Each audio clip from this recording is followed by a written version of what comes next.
Hello everyone, myself Deepti Malik. Welcome to my channel. आज का जो मेरा टॉपिक है वो एक ऐसी बीमारी को लेके है जिसका हमें उसकी थर्ड स्टेज पे या फिर लास्ट स्टेज पे जाके पता लगता है।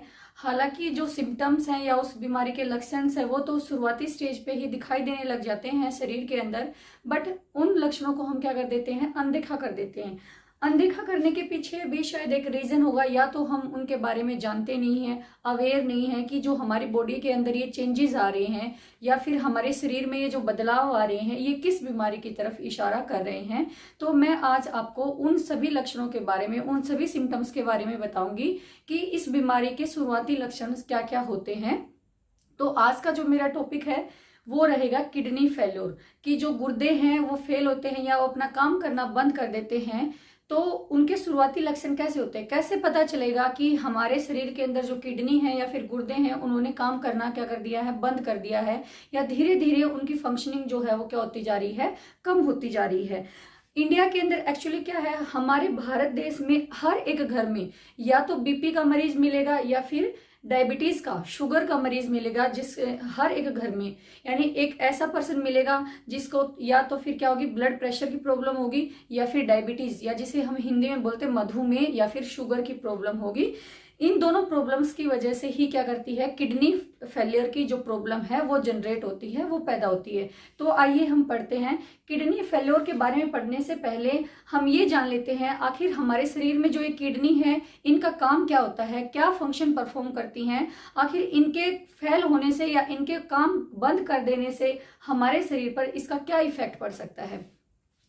किडनी, सबसे पहले हम स्ट्रक्चर के बारे में पढ़ेंगे कि किडनी का स्ट्रक्चर होता कैसा है, ये कहाँ प्रेजेंट होती हैं। जो किडनी होती हैं वो हमारे शरीर की एब्डोमिनल, लोअर एब्डोमिनल साइड पे प्रेजेंट होती हैं। इधर बैक की साइड पे, इधर हमारे क्या है, दोनों साइड्स पे किडनी प्रेजेंट होती हैं। A pair of kidneys are present, यानी दो किडनी प्रेजेंट होती हैं हर मनुष्य के शरीर के अंदर। बीन शेप की, जैसे राजमा का शेप होती है, सेम उसी शेप की क्या होती हैं, हमारी किडनीज प्रेजेंट होती है, एक लेफ्ट साइड पे और एक राइट साइड पे। These are kidney.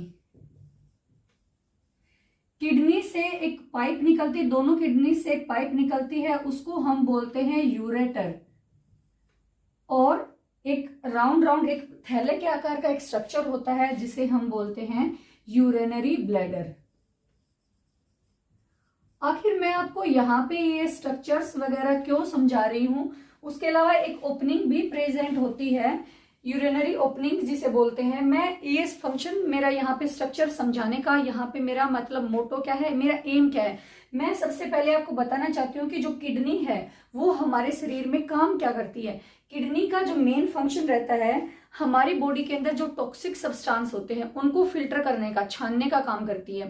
एक्चुअल में टॉक्सिक सब्सटेंस कैसे प्रोड्यूस होते हैं हमारी बॉडी के अंदर, हमारे शरीर में जितनी भी मेटाबॉलिक एक्टिविटीज होती हैं, यानी मेटाबॉलिक एक्टिविटीज से मतलब है हमारे शरीर में कोई भी काम करने के लिए किस चीज की जरूरत पड़ती है, एनर्जी की जरूरत पड़ती है। और जब हमारे शरीर में एनर्जी बनती है या कोई और फर्दर कंपाउंड्स बनते हैं तो उससे क्या होंगे, उससे कुछ टॉक्सिक सब्सटेंस बनते हैं।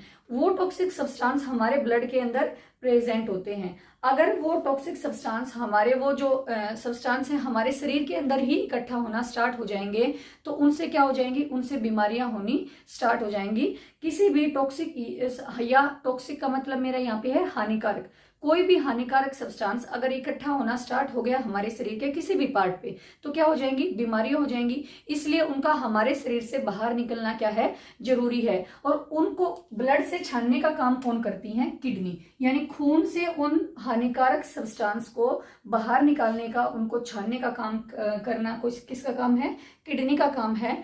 तो किडनी क्या करती है, किडनी के पास ब्लड आता है और किडनी क्या करेगी, उस ब्लड को छान देती हैं, और जितने भी टॉक्सिक सब्सटेंस होते हैं वो सारे के सारे इन पाइप्स के थ्रू कहाँ जाके इकट्ठा हो जाते हैं, यूरिनरी ब्लैडर के अंदर इकट्ठा हो जाते हैं। साथ में क्या होता है, साथ में वाटर भी होता है और कुछ आयंस भी होते हैं, और उसी toxic substance water plus ions को हम क्या बोलते हैं, यूरिन। क्या बोलते हैं, यूरिन, या फिर हम बोलते हैं पेशाब।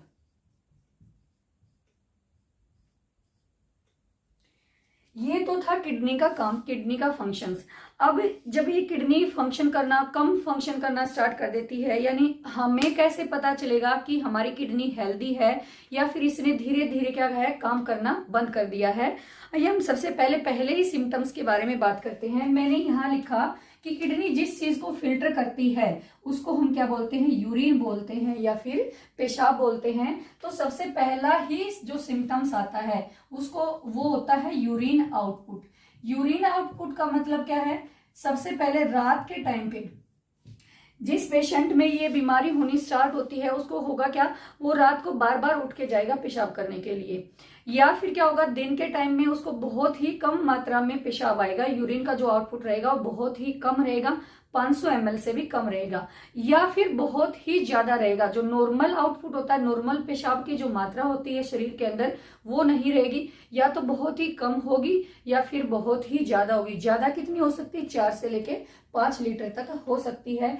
दूसरा का लक्षण क्या होगा कि किडनी ने काम करना बंद कर दिया, यानी धीरे धीरे वो अपना जो फंक्शन है वो कम करती जा रही है, वो है यूरिन कलर। पेशाब का कलर भी बता देता है कि जो किडनी है वो क्या हो गई है, डिजनरेट, खराब होती जा रही है। जनरली क्या होगा, क्योंकि यूरिन के अंदर अब क्या होगा, यूरिन के अंदर क्या आने स्टार्ट हो जाएंगे, क्रिएटिनाइन और अनदर सब्सटेंस आने स्टार्ट हो जाएंगे, जिसकी वजह से यूरिन का कलर क्या हो जाएगा, चेंज हो जाएगा। थर्ड अगर हम बात करें तो मैंने सबसे पहले बताया था कि भारत के हर एक घर में या तो हाई बीपी का मरीज मिलता है या शुगर का मरीज मिलता है, और ये प्रॉब्लम मेनली उन्हीं लोगों में क्या होती है, जनरेट होना स्टार्ट होती है, पैदा होना स्टार्ट होती है। हाई बीपी के कारण या फिर हाई शुगर लेवल के कारण क्या होगा, किडनी के ऊपर लोड बढ़ जाएगा, किडनी के ऊपर क्या हो जाएगा, लोड बढ़ जाएगा। ड्यू टू अगर किडनी के ऊपर लोड बढ़ गया है तो उसके यूरिन के अंदर प्रोटीन भी आना स्टार्ट हो जाएगा। देखो, प्रोटीन का हमारी बॉडी के अंदर रहना बहुत जरूरी होता है। ये बॉडी की ग्रोथ में, हमारे शरीर के बढ़ने में, या जो हमारे शरीर के अंदर छोटी छोटी सेल्स हैं उनको रिपेयर करने में, ठीक करने में ये हेल्प करता है प्रोटीन। ये क्या होगा, ये पेशाब के साथ साथ आना स्टार्ट हो जाएगा। पता कैसे लगता है कि प्रोटीन पेशाब के साथ आना स्टार्ट हो गया है, जो पेशाब होगा उसके अंदर झाग आने स्टार्ट हो जाते हैं। क्या आने स्टार्ट हो जाएंगे, झाग आने स्टार्ट हो जाएंगे, और इस कंडीशंस को हम बोलते हैं प्रोटीनियस कंडीशन, या फिर झाग जो है, झाग वाले पेशाब को हम बोलते हैं फोमी एंड बबली यूरिन।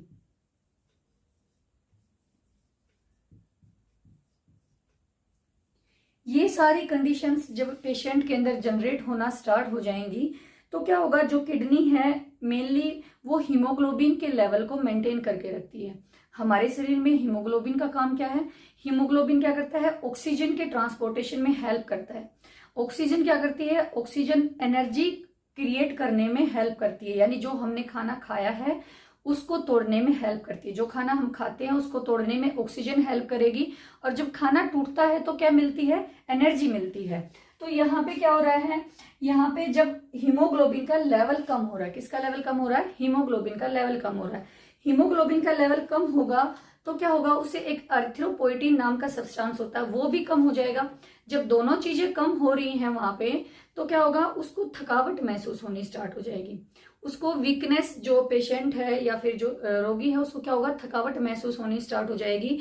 जैसे, या उसके पैरों में सूजन, उसकी बॉडी पे सूजन आनी स्टार्ट हो जाएगी, स्वेल होनी स्टार्ट हो जाएगी उसकी बॉडी। मेनली जब हम क्या करते हैं, सुबह उठते हैं, या तो पैरों में सूजन आनी स्टार्ट हो जाएगी, या फिर जब पर्सन क्या करेगा, वो जो आदमी है जिसके अंदर ये प्रॉब्लम्स हैं, जैसे ही वो सुबह उठता है उसका फेस जो है, उसके फेस पे स्वेलिंग मिलेगी, उसका फेस सूजा हुआ मिलेगा। या फिर वो लंबे टाइम तक अगर चेयर पे बैठता है या कहीं और लंबे टाइम तक पैरों को लटका के बैठ जाता है, या फिर वो ट्रेवल कर रहा है तो उस टाइम पे भी उसके पैरों में क्या आ जाएगी, सूजन आ जाएगी। जब पैरों में या पूरे शरीर पे सूजन आनी स्टार्ट हो जाती है तो इससे क्या होगा, इससे वेट बढ़ना स्टार्ट हो जाएगा। वेट बढ़ना स्टार्ट हो जाएगा, उसको थकावट महसूस होनी स्टार्ट हो जाएगी। जब रोगी को थकावट महसूस होगी तो क्या होगा, उसके अंदर चिड़चिड़ापन आना स्टार्ट हो जाएगा। धीरे धीरे उसके अंदर चिड़चिड़ापन आएगा, उसकी इम्यूनिटी जो होती है, रोगों से लड़ने की अक्षमता जो होती है वो कम हो जाएगी। वो क्या हो जाएगी, कम हो जाएगी। जब उसके शरीर के अंदर रोगों से लड़ने की अक्षमता ही कम हो गई है तो क्या होगा, कोई भी इंफेक्शन आसानी से उसकी बॉडी के अंदर, उसके शरीर के अंदर क्या कर सकता है, प्रवेश कर सकता है। और किडनी क्या हो जाएंगी, इन्फेक्टेड हो जाएंगी। किडनी के अंदर क्या आ जाएगा, इन्फेक्शन आ जाएगा। अब होगा क्या, जब किडनी के अंदर इन्फेक्शन आ गया है तो किडनी क्या करेगी, काम करना बंद कर देगी। यानी जो किडनी काम कर रही थी, क्या काम कर रही थी, ब्लड से, खून के अंदर से जितने भी हानिकारक सब्सटेंस थे उनको फिल्टर कर रही थी, छान रही थी, जिसको हमने क्या नाम दिया था, यूरिन नाम दिया था। अब किडनी ने काम करना क्या कर दिया, धीरे धीरे कम कर दिया है। जब किडनी ने काम करना बंद कर दिया, इसका मतलब क्या है, जो उसके पास ब्लड आ रहा है उसके अंदर से वो उन हानिकारक पदार्थों को छान नहीं रही है। अब वो उनको नहीं छानेगी तो क्या होगा, वो हमारे शरीर के अंदर इकट्ठा होने स्टार्ट हो जाएंगे। मान लीजिए अब वो हमारे शरीर के अंदर जब इकट्ठा होने स्टार्ट हो गए हैं, मान लीजिए वो स्टमक के अंदर, पेट के अंदर इकट्ठा हो गए हैं हानिकारक सब्सटेंस। अगर पेट के अंदर इकट्ठा हो गए तो हमें कैसे पता लगेगा कि वो पेट के अंदर इकट्ठा होना स्टार्ट हो गए। रोगी का क्या होगा, उस पर्सन का, उस आदमी का जी मचलेगा, उल्टी आएंगी, या फिर उसे क्या होगा, उसे भूख लगनी क्या हो जाएगी, बंद हो जाएगी। कब, जब उसके जो हानिकारक सब्सटेंस हैं यूरिन के अंदर ना जाके पेट के अंदर ही इकट्ठे होने स्टार्ट हो गए हैं, उस केस में ये सारी चीजें होती हैं। अगर वो लंग्स के अंदर क्या है, फेफड़ों के अंदर इकट्ठे होने स्टार्ट हो जाएंगे तो क्या होगा, फेफड़ों के अंदर पानी बन जाएगा। जब फेफड़ों के अंदर पानी बन जाएगा तो सांस फूलने लग जाएगी। क्या होगी, सांस फूलने लग जाएगी, या दम लगाने में क्या होगी, प्रॉब्लम्स होगी। यदि जो हानिकारक सब्सटेंस है दिमाग के अंदर जाके क्या हो जाएंगे, स्टोर हो, वो हमारे शरीर के किसी भी पार्ट में जाके क्या हो सकते हैं, स्टोर हो सकते हैं। क्योंकि जो खून है वो हमारे शरीर के हर एक पार्ट तक जाता है। अगर दिमाग के पास जाके क्या हो गया, स्टोर हो गया, तो कंसंट्रेशन की कमी हो जाएगी। हम एकाग्र नहीं कर सकते हैं अपने दिमाग को। उसका दिमाग हर टाइम पे क्या रहेगा, डिस्टर्ब रहेगा, वो किसी भी काम में अच्छे से ध्यान नहीं लगा पाएगा। ये सारी जब कंडीशंस उसके साथ होती हैं तो उसको समझ जाना चाहिए कि आपकी किडनी के साथ क्या हो गई है, कोई ना कोई किडनी के अंदर प्रॉब्लम्स आ गई हैं, किडनी ने काम करना बंद कर दिया है। तो उसको तुरंत जाके नेफ्रोलॉजिस्ट से दिखाना चाहिए। नेफ्रोलॉजिस्ट क्या होते हैं, नेफ्रोलॉजिस्ट वो डॉक्टर होते हैं जो किडनी के फंक्शंस को चेक करते हैं। आप उसके पास जाओगे, वो आप उनसे अपने ये सिम्टम्स बताओगे, वो इन्वेस्टिगेट करेगा और वहां जाके तुरंत क्या करेंगे, टेस्ट। टेस्ट में क्या होता है, टेस्ट के अंदर ब्लड टेस्ट किया जाता है, उसके बाद यूरिन टेस्ट किया जाता है और सोनोग्राफी की जाती है। अच्छे से देखा जाता है कि किडनी के अंदर क्या कमी आ गई है।